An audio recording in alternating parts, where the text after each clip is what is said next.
السلام علیکم ورحمۃ اللہ وبرکاتہ۔ رب اشرح لی صدری ویسر لی امری واحلل عقدۃ من لسانی یفقہوا قولی ربنا زدنا علما اللہم فقہنا فی الدین۔ آیت نمبر 18 سورہ آل عمران تک ہم پڑھ چکے تھے، پچھلی آیات کو دہرا لیتے ہیں۔ اعوذ باللہ من الشیطان الرجیم، بسم اللہ الرحمن الرحیم۔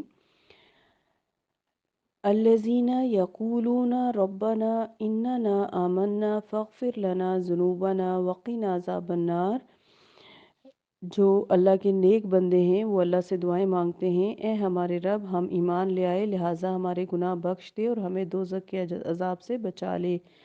یہ لوگ صبر کرنے والے، سچ بولنے والے، فرما بردار، اللہ کی راہ میں خرچ کرنے والے اور رات کی آخری حصے میں استغفار کرنے والے ہیں۔ اللہ نے خود بھی اس بات کی شہادت دی ہے کہ اس کے سوا کوئی الہ نہیں، اور فرشتوں نے بھی اور اہل علم نے بھی راستی اور انصاف کے ساتھ یہی شہادت دی ہے۔ اس کے سوا کوئی الہ نہیں، وہی زبردست ہے، حکمت والا ہے۔ آج کی آیات دیکھ لیتے ہیں۔ ان الدین عند اللہ الاسلام، اللہ کے ہاں صرف اسلام ہی دین ہے۔ وَمَا اخْتَلَفَ الَّذِينَ أُوتُوا الْكِتَابَ إِلَّا مِن بَعْدِ مَا جَاءَهُمُ الْعِلْمُ بَغْيًا بَيْنَهُمْ، اور اہل کتاب نے علم وحی آ جانے کے بعد، یعنی قرآن آ جانے کے بعد جو اختلاف کیا تو اس کی وجہ محض ان کی باہمی ضد اور سرکشی تھی۔ وَمَن يَكْفُرْ بِآيَاتِ اللَّهِ فَإِنَّ اللَّهَ سَرِيعُ الْحِسَاب، تو جو کوئی اللہ تعالیٰ کی آیات کا انکار کرتا ہے تو اللہ تعالیٰ جلد حساب چکا دیتا ہے۔ تو ان الدین عند اللہ الاسلام، اللہ کے ہاں دین تو صرف اسلام ہی ہے۔ دین کیا ہوتا ہے؟ دین سے مراد ایسا نظام زندگی یا ضابطہ حیات ہے جسے انسان اس دنیا کے لیے یا دنیا اور آخرت دونوں کے لیے بہتر سمجھ کر اختیار کرتا ہے۔ اس لحاظ سے یہودیت، نصرانیت، دہریت، بدھزم، سکھزم، اسلام، کمیونزم، سوشلزم، جمہوریت وغیرہ سب کے سب دین ہیں، لیکن اللہ کے ہاں ان میں سے قابل قبول دین صرف اور صرف اسلام ہے۔ اسلام کا معنی اللہ کے احکام اور ارشادات کے سامنے سر تسلیم خم کر دینا، برضا و رغبت اللہ کا مطیع بن جانا۔ صرف اسلام ہی ایسا دین ہے جو دنیاوی فلاح اور اخروی نجات کا ضامن ہے۔ دنیا میں جتنے بھی انبیاء اور رسل مبعوث ہوئے وہ سب دین اسلامی کی دعوت دیتے رہے۔ وہ یہی کہتے رہے کہ اللہ کے مطیع و فرما بردار بندے بن جاؤ۔ اس لحاظ سے ان تمام انبیاء کے پیروکار مسلم یا مسلمان ہی تھے، جنہوں نے بعد میں اپنے لیے الگ الگ نام تجویز کیے، جیسا کہ آج کل مسلمانوں کے بہت سے فرقوں نے بھی اپنے لیے الگ الگ نام تجویز کر لیے ہیں، اور بعض مخصوص عقائد اور نظریات کی بنا پر دوسروں نے ان کو یہ نام دے دیے۔ بعض لوگ اپنا کوئی نام نہ بھی رکھیں تو دوسرے ان کو کوئی نہ کوئی نام دے دیتے ہیں۔ اسی آیت کے اندر فرمایا وَمَا اخْتَلَفَ الَّذِينَ أُوتُوا الْكِتَابَ إِلَّا مِن بَعْدِ مَا جَاءَهُمُ الْعِلْمُ بَغْيًا بَيْنَهُمْ، اور اہل کتاب نے علم وحی آ جانے کے بعد جو اختلاف کیا تو اس کی وجہ محض ان کی باہمی ضد اور سرکشی تھی۔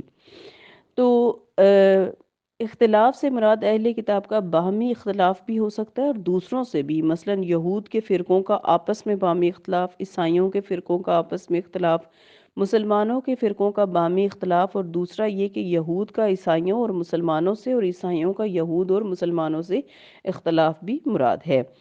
اور فرقہ پرستی کی وجہ کیا ہے؟ اس جملے میں اللہ تعالیٰ نے اختلاف کی اصل وجہ بیان فرما دی، اور یہی وجہ قرآن کریم میں اور بھی 2-3 مقامات پر بیان کی گئی، اور وہ یہ کہ اختلاف کی وجہ یہ نہیں ہوتی کہ حق انہیں نظر نہیں آتا، بلکہ اس کی اصل وجہ اپنی اپنی سرداریاں، چودراہٹیں قائم کرنا اور اپنا جھنڈا سربلند رکھنے کی فکر اور اسباب مال و جا کا حصول ہوتا ہے۔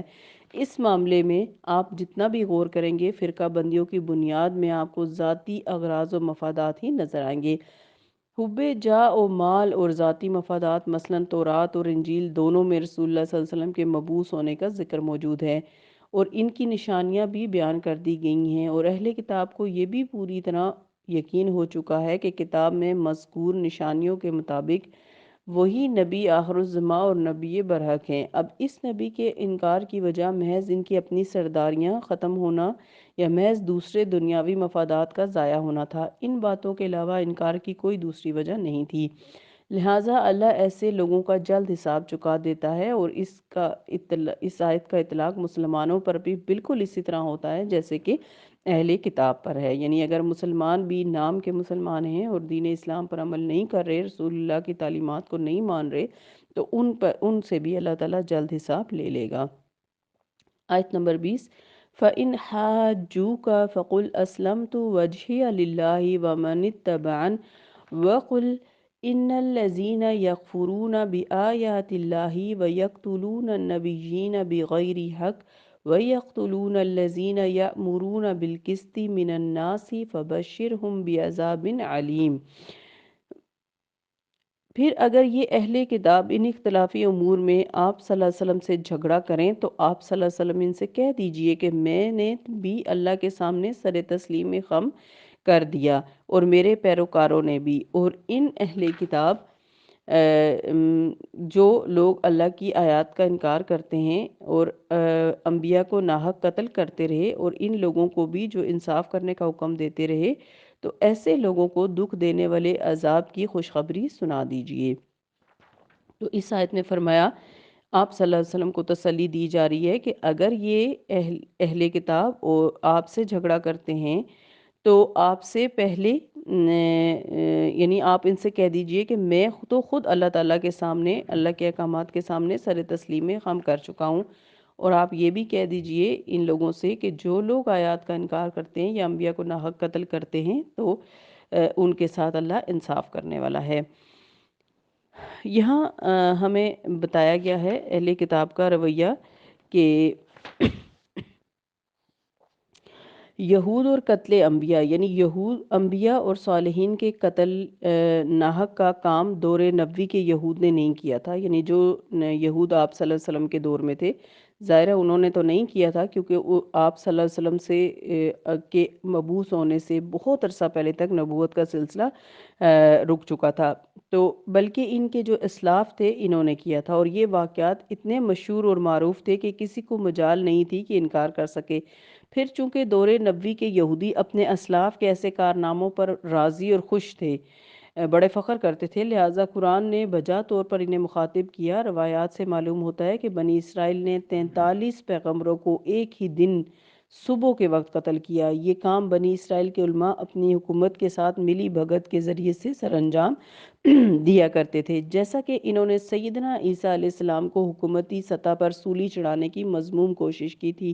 جب یہ لوگ اتنے انبیاء کو قتل کر چکے تو ان کے متبعین اور اللہ سے ڈرنے والوں نے ان کے ایسے مذموم کارنامے پر زبردست احتجاج کیا، تو انہوں نے ان صالحین میں سے 170 سرکردہ آدمیوں کو اسی شام قتل کر دیا۔ یعنی جس صبح انہوں نے 43 پیغمبر قتل کیے، اسی شام انہوں نے پیغمبروں کے فالوور 170 لوگوں کو قتل کر دیا، اور یہ وہ لوگ تھے جو ان کو ایسی بری حرکتوں سے روکتے اور انصاف کرنے کا حکم دیتے تھے۔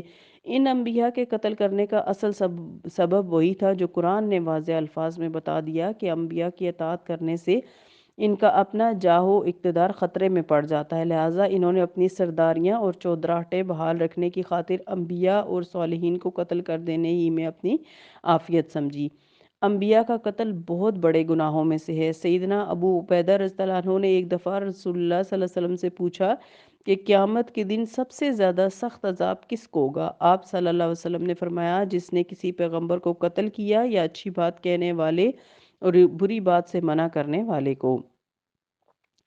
نیز سیدنا ابو ہریرہ رضی اللہ عنہ فرماتے ہیں کہ رسول اللہ صلی اللہ علیہ وسلم نے فرمایا اس قوم پر اللہ کا غضب بھڑک اٹھتا ہے جو اللہ کے رسول کے ساتھ یہ سلوک کرے۔ اس موقع پر آپ صلی اللہ علیہ وسلم اپنے رباعی دانت کی طرف اشارہ فرما رہے تھے جو جنگ احد کے روز کفار کے حملے کی زد میں ٹوٹ گیا تھا۔ یہ صحیح مسلم کی حدیث ہے۔ پھر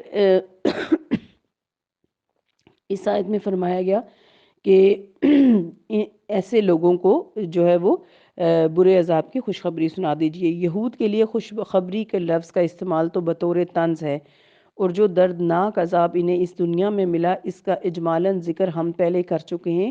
یہی قوم مغضوب علیہم قرار دی جو ہم نے سورہ فاتحہ میں پڑھا، یعنی جن کے اوپر اللہ کا غضب ہوا، علم آنے کے باوجود اللہ کے غضب کا شکار ہوئے، اور ذلت اور مسکنت ان کے مقدر کر دی گئی، الا یہ کہ وہ دوسرے لوگوں کی پناہ میں آ جائیں۔ رہا عذاب اخروی، تو اس کے متعلق اللہ تعالیٰ نے بتا دیا کہ ایسے ہی لوگ سب سے زیادہ سخت عذاب کے مستحق ہوں گے۔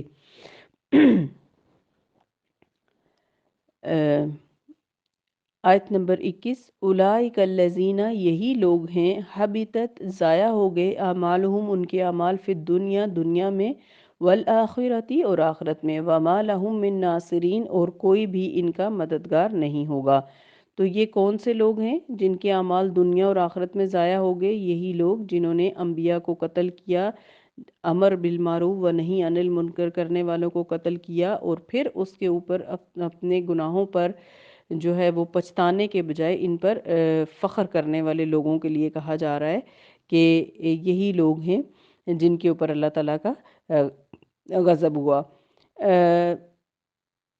تو یہ جو علماء بنی اسرائیل ہیں، ان کے بارے میں ہم پڑھ رہے ہیں کہ انہوں نے کس طریقے سے دین کا مذاق بنا لیا تھا اور دین کے ساتھ ان کا کیا سلوک تھا۔ اگلی آیت میں فرمایا، آیت نمبر 23 میں، أَلَمْ تَرَ إِلَى الَّذِينَ أُوتُوا نَصِيبًا مِنَ الْكِتَابِ يُدْعَوْنَ إِلَى كِتَابِ اللَّهِ لِيَحْكُمَ بَيْنَهُمْ ثُمَّ يَتَوَلَّى فَرِيقٌ مِّنْهُمْ وَهُمْ مُعْرِضُونَ۔ کیا آپ نے ان لوگوں کے حال پر غور نہیں کیا جنہیں کتاب یعنی تورات کے علم سے کچھ حصہ ملا؟ انہیں اللہ کی کتاب یعنی تورات کی طرف بلایا جاتا ہے تو وہ ان کے درمیان فیصلہ کر دے، تاکہ تو ان کا ایک گروہ منہ پھیر لیتا ہے اور وہ کتاب کے فیصلے سے اعراض کرنے لگتے ہیں۔ تو علماء یہود کا کتاب اللہ کے مطابق فیصلہ کرنے سے گریز کرنا اس آیت کے اندر مراد ہے۔ اس آیت میں اوتو نصیبا من الکتابی سے مراد یہود کے وہ علماء ہیں جو تورات کا کچھ نہ کچھ علم رکھتے تھے، لیکن علم کے باوجود کتاب اللہ کے احکام میں تحریف یعنی تبدیلیاں کرنا ان کی عادت بن چکی تھی۔ تورات میں شادی شدہ زانی مرد اور عورت کے لیے واضح طور پر رجم کا حکم موجود تھا۔ پہلے تو ان کے علماء نے یہ کام کیا کہ جب کوئی شریف اور مالدار یا معزز آدمی زنا کا مرتکب ہوتا تو مختلف شرعی ہیلوں سے اس کی سزا کو ساقط کر دیتے اور کمزور آدمیوں پر حد جاری کر دیتے۔ بعد میں انہوں نے سب طرح کے لوگوں کے لیے ایک درمیانی راہ نکالی اور طے یہ کیا کہ زانی کی سزا ایسی مقرر کی جائے جو سب کے لیے یکساں، اور وہ سزا یہ تھی کہ زانی مرد ہو یا عورت، چھوٹا ہو یا بڑا، اس کا منہ کالا کر کے گدھے پر سوار کر کے اسے بستی کے گرد پھرایا جائے۔ ایک دفعہ دور نبوی میں ایسا واقعہ ہوا کہ ایک مالدار یہودی نے ایک یہودی عورت سے زنا کیا۔ یہ دونوں شادی شدہ تھے۔ ان کا مقدمہ عدالت نبوی صلی اللہ علیہ وسلم میں پیش ہوا۔ ان کی غرض یہ تھی کہ شاید اس طرح یہ زانی رجم سے بچ جائیں گے۔ آپ صلی اللہ علیہ وسلم نے یہود کے علماء سے پوچھا، تم اللہ تعالیٰ کی کتاب میں ایسے لوگوں کے لیے کیا سزا پاتے ہو، یعنی تورات میں؟ وہ فوراً کہنے لگے کہ ہم تو اس کا منہ کالا کر کے انہیں گدھے پر سوار کر کے پھراتے ہیں۔ عبداللہ بن سلام رضی اللہ عنہ جو یہود کے علماء میں سے تھے اور اب اسلام لا چکے تھے، انہوں نے رسول اللہ صلی اللہ علیہ وسلم سے کہا، یہ لوگ جھوٹ کہتے ہیں، انہیں کہیے کہ اللہ کی کتاب لاؤ۔ چنانچہ تورات لائی گئی۔ پڑھنے والے نے رجم کی آیت پر ہاتھ رکھ کر اسے چھپا دیا اور ادھر ادھر سے پڑھنے لگا۔ عبداللہ بن سلام رضی اللہ عنہ کے کہنے پر رسول اللہ صلی اللہ علیہ وسلم نے اسے ہاتھ ہٹانے کا حکم دیا تو نیچے رجم کی آیت نمایاں ہو رہی تھی۔ اس طرح جب ان علماء کی علمی خیانت پکڑی گئی تو ازراہ ندامت وہاں سے اٹھ کر چلتے بنے۔ اس آیت میں ایسے یہودی علماء کا کردار بیان ہوا ہے، یعنی جو اس طرح سے کرتے ہیں۔ اب مقدمے کا فیصلہ ابھی باقی تھا، چنانچہ آپ صلی اللہ علیہ وسلم نے اس یہودی مرد اور یہودی عورت کو سنگسار کروا دیا۔ یہ واقعہ متعدد صحیح حدیث میں مذکور ہے۔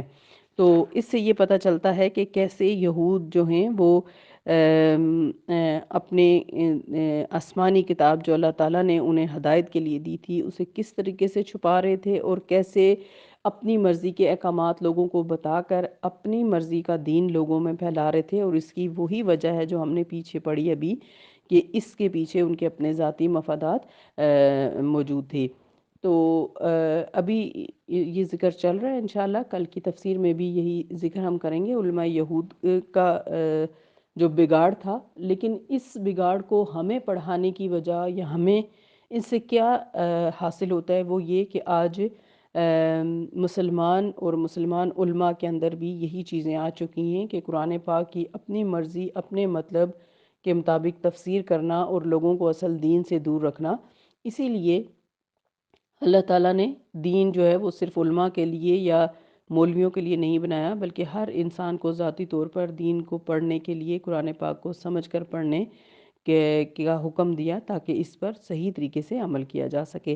اللہ تعالیٰ ہم سب کو اپنے دین کا بہترین علم عطا فرمائے اور اس پر عمل کی توفیق عطا فرمائے، آمین۔ سبحانک اللہم و بحمدک، نشہد ان لا الہ الا انت، نستغفرک و نتوب الیک۔ السلام علیکم ورحمۃ اللہ وبرکاتہ۔